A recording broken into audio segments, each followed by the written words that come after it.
5-amino 1-MQ. Vamos falar hoje sobre esse não peptídeo, tá? Sobre esse composto que está sendo bem falado agora, né? Principalmente em alguns podcasts, por alguns profissionais, sendo um potencial queimador de gordura, né? Então aqui nesse vídeo você vai entender tudo sobre o amino 1-MQ, se vale realmente introduzir no seu protocolo, combinar com alguma coisa e se ele realmente tem esse poder, potencial aí de queima de gordura. Sem mais delongas, você já sabe, solta o disclaimer, pau no gato.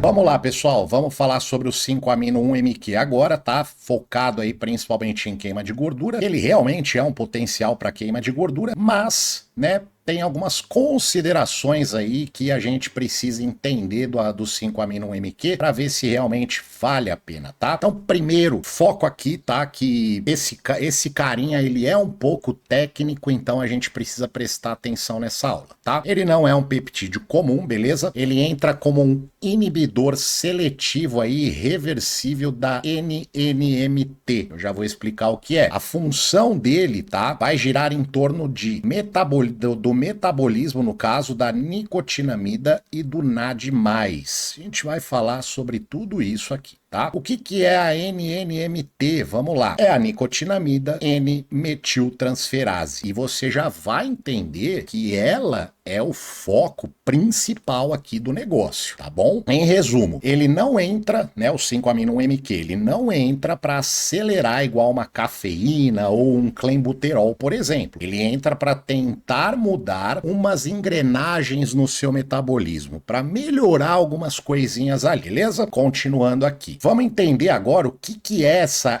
NNMT, tá? Que é um dos focos principais aqui. Nicotinamida N-metiltransferase. Basicamente, ela é uma enzima com um alvo promissor para doenças metabólicas como obesidade, diabetes tipo 2, até mesmo câncer, tá? Pois ela regula o gasto energético e a reprogramação metabólica. Ela é importante aonde, né? No fígado, no tecido adiposo e no nosso metabolismo periférico, que fazem ali reações químicas de produção e uso de energia que acontecem nos tecidos fora do nosso sistema nervoso central. Então, nesse caso, essa enzimazinha aqui, ela faz assim, cara, ou uma bagunça se tiver tudo desregulado, ou ela coloca a casa em ordem, tá bom? O que ela faz? Bom, basicamente, ela vai pegar a nicotinamida, tá? A NAN, a gente vai falar dela aqui, transformar em um MNA, a gente vai falar do MNA aqui também, consumir o SAN, falaremos do SAN aqui também, e tira parte da nicotinamida do ciclo de reaproveitamento para obter o quê? O NAD+.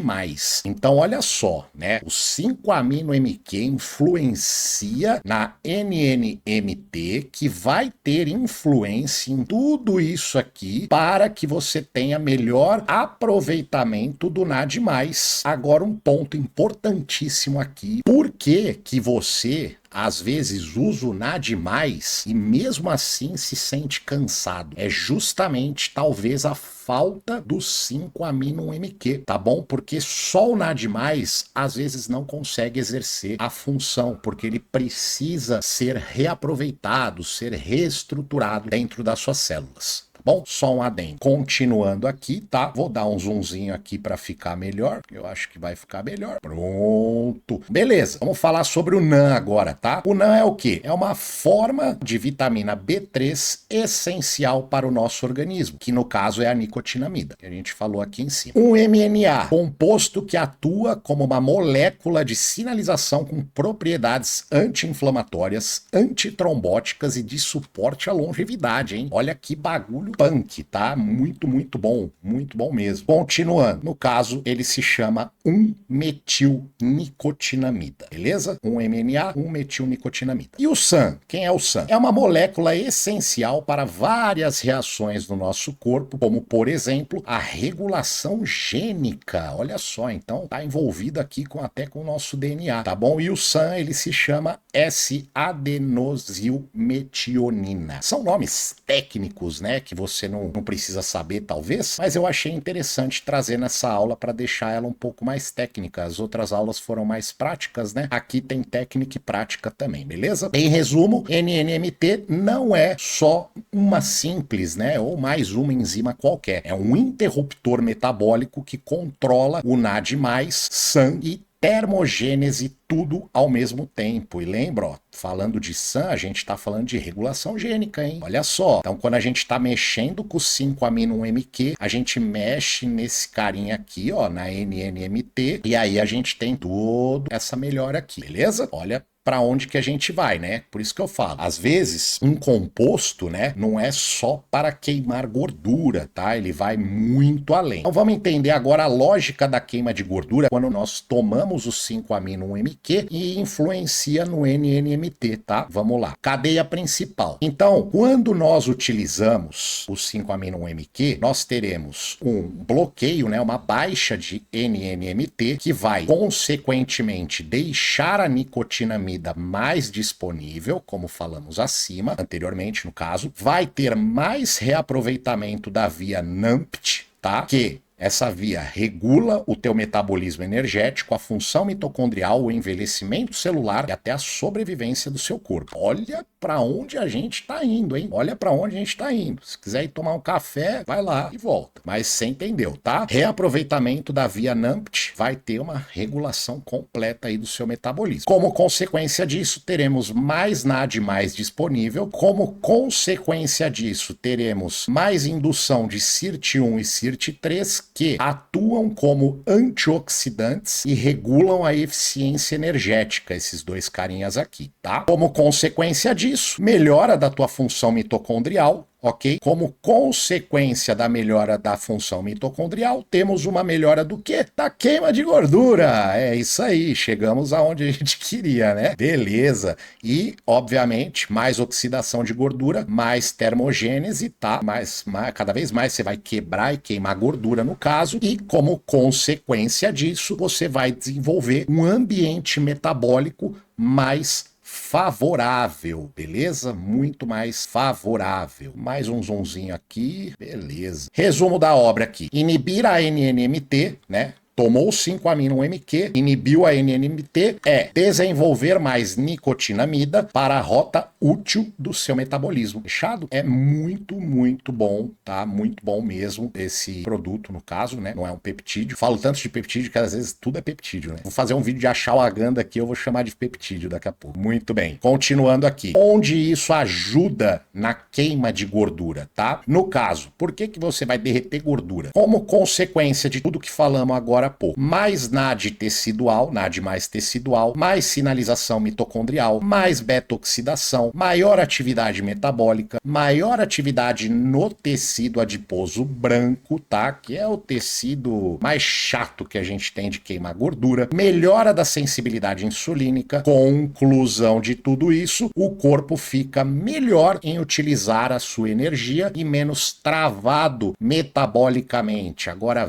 vem pra tela. O que isso quer dizer? Menos travado metabolicamente. Tem pessoas que às vezes estão utilizando, por exemplo, a retatrutida e chegam naquele ponto de estagnação, param de ter resultado. O 5-amino-1-MQ, ele entra para arrebentar essa parede e continuar o processo de oxidação de gordura. Olha que legal. Então a combinação dele talvez não seja imediata. Ah, vou tomar a retatrutida para começar a emagrecer, tô com sobrepeso. Não, calma lá, amigão. Vamos tomar a retatrutida porque você vai atingir a termogênese adaptativa e quando você chegar na termogênese adaptativa, você entra com um soco com o 5-amino-MQ, quebrando toda essa barreira e tendo um aproveitamento maior do seu metabolismo. Olha só que legal. Podia acabar a aula aqui, mas não acabei. Continuamos. Voltando aqui, tá? O que alguns estudos mostraram aí pra gente, tá? Resultados pré-clínicos que a gente tem aí. tá? Tivemos uma redução de 22 a 31% aí da redução de massa gorda em modelos obesos, tá? Isso aqui foi mais aí feito em ratos, né? Modelos de ratos. Sem mudança relevante na ingestão alimentar, aumento de 40 a 65% do NAD+,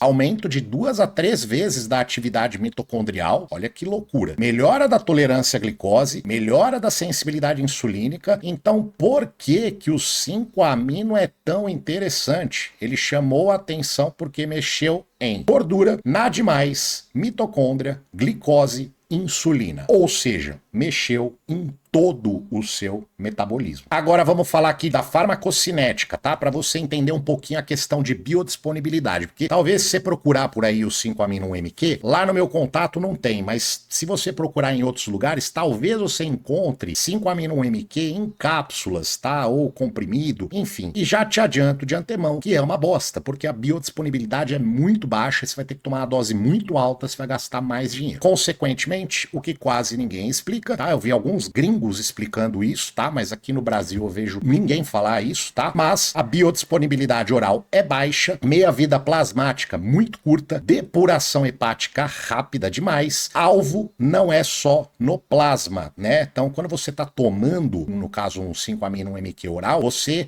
tem que entender que é fraco pra cacete, e não adianta aí você ter, não chega acho que a 30% de biodisponibilidade oral. Então não adianta nada você ter ali, mas eu tomei, é original, acusou que tem ali no meu sangue. Cara, mas não quer dizer nada, entendeu? O alvo não é só o sangue. O alvo real é o quê? Os hepatócitos, seu fígado para gerar NAD+, adipócito para queimar gordura e outros tecidos para melhorar o seu metabolismo. Então você tem que pensar, cara, que assim, o que é melhor? O que é mais biodisponível? A resposta talvez você já saiba, que é subcutâneo, injetável. Como a maioria dos produtos, né? No caso, o 5-amino não é um peptídeo diretamente falando, mas os outros peptídeos que nós temos são injetáveis e são melhores injetáveis. Ponto final. Dosagens do 5-amino-MQ. Agora a gente chegou onde vocês adoram, né? Vamos lá. Doses usuais, tá? Já adianto outra coisa aqui. O 5-amino-MQ, ele tende a ser um pouquinho mais caro, tá? Mas depois eu vou explicar umas coisas. Vamos lá. Doses usuais. Via injetável, né? Subcutâneo, 5 miligramas 3 vezes na semana ou ali 2 miligramas por dia. Outra forma de uso, tá? Mais agressiva, tá? Aqui seria um mais leve, bem mais leve, aqui mais agressivo. Via injetável também, subcutâneo, 10 miligramas 3 vezes na semana ou 5 miligramas de 5 a 6 vezes na semana. Cápsula ou comprimido, que nós temos aí algumas pessoas relatando, é que você tem que tomar uma dose alta, tá? Pelo menos de 50 a 100 miligramas por dia, tá? Ou 5 vezes na semana, e confesso que eu peguei relatos gringos, os caras chegando em até 200 miligramas ou mais por dia, que eu considero rasgar muito dinheiro se você tem a forma injetável. É isso, tá? Duração do ciclo de 5 a 6 semanas de uso com pausas de 1 a 2 meses, tá? Agora vem aqui pra telinha rapidão. Bom, como eu falei ainda há pouco, o 5-amino-MQ ele tem que ser usado com lógica, com inteligência, com estratégia. Então, quando você travou no processo do seu emagrecimento, tá lá fazendo dieta, treinando direitinho, baixou bem o peso, tá ficando com shape legal, tá usando uma retatrutida, por exemplo, ou algum outro composto para secar, só que você travou, parou de ter resultado. Aí sim entra o 5-amino-MQ, entendeu? É isso que você tem que pensar e não adicionar o 5-amino-MQ logo de cara. Você tá com sobrepeso, vou começar a secar, vou começar a fazer dieta, tudo do zero. Aí você já joga o 5-amino-MQ. Cara, vai melhorar um pouco o seu metabolismo? Vai, mas não vai ser tão eficiente quanto seria se você usasse quando o teu metabolismo estagnou, entrou na termogênese adaptativa. Termogênese adaptativa nada mais é quando trava o processo do emagrecimento, beleza? Vamos encerrar agora a aula aqui, volta e se inscreve aí no canal, não esquece de se inscrever no canal, deixa o seu joinha e hype o vídeo também para chegar em mais pessoas, você me ajuda muito fazendo isso. Bora! Agora aqui, ó, eu trouxe esse tópicozinho aqui para você entender com o que você pode combinar o 5-amino-MQ quando você travar o teu metabolismo, por exemplo, beleza? Podemos pensar de duas formas, para potencializar a queima de gordura, ok, ou para melhorar a disposição mitocondrial. Vamos começar aqui em cima primeiro. MOTS-C. Você pode combinar o 5-amino com o MOTS-C. Quando você chegou naquela fase de estagnação, entra o MOTS-C junto com o 5-amino-1-MQ. Cara, é porrada na cabeça. O Moxi ficaria na casa de 1 mg por dia ou 1 mg 5 vezes na semana. Tempo de uso de 1 a 2 meses, tá? Junto com o 5-amino-1-MQ. E aí temos aqui, pô, quero melhorar a minha disposição mitocondrial, disposição energética, porque, porra, sequei pra caramba, tô me sentindo cansado demais. Aí sim, podemos pensar nesse caso aqui, combinar com coenzima Q10, tá? Para melhorar mais ainda a função mitocondrial. Coenzima Q10 é essencial para nossas mitocôndrias. Até um complexo B12 em conjunto aqui vai funcionar muito bem. E as doses de coenzima Q10, 300 a 600 miligramas por dia. Tempo de uso, enquanto usar o 5-amino-1-MQ. Então assim, galera, o 5-amino-1-MQ é muito bom. Só que se você colocar ele no começo do teu ciclo, ele vai sair caro para você, tá? Porque você tem que usar uma dose maior dele, obviamente, para ele funcionar direito. E aí, meu, imagina assim, você num tratamento às vezes de 6 meses para emagrecer, usando o 5-amino durante todo esse tempo, vai gastar muito dinheiro e é desnecessário, porque quando você tá com sobrepeso e começa a emagrecer e já entra com uma TIRS ou uma RET, seu metabolismo já vai melhorar muito, porque você vai começar a comer melhor, você vai treinar, tá perdendo peso, você já tem uma resposta metabólica boa. Depois que você começa a ter um déficit de tudo isso, né, de vitaminas, de coenzimas, aí entra lindamente o 5-amino-1-MQ com o MOTS, com a coenzima Q10, com os dois juntos talvez, fica muito bom mesmo, tá bom? Espero que você tenha gostado dessa aula do 5-amino-1-MQ. Se ficou qualquer dúvida, já sabe, deixa aqui no comentário. Te vejo no próximo vídeo aqui do canal Mundo Hormonal. Forte abraço, Denão Cardoso.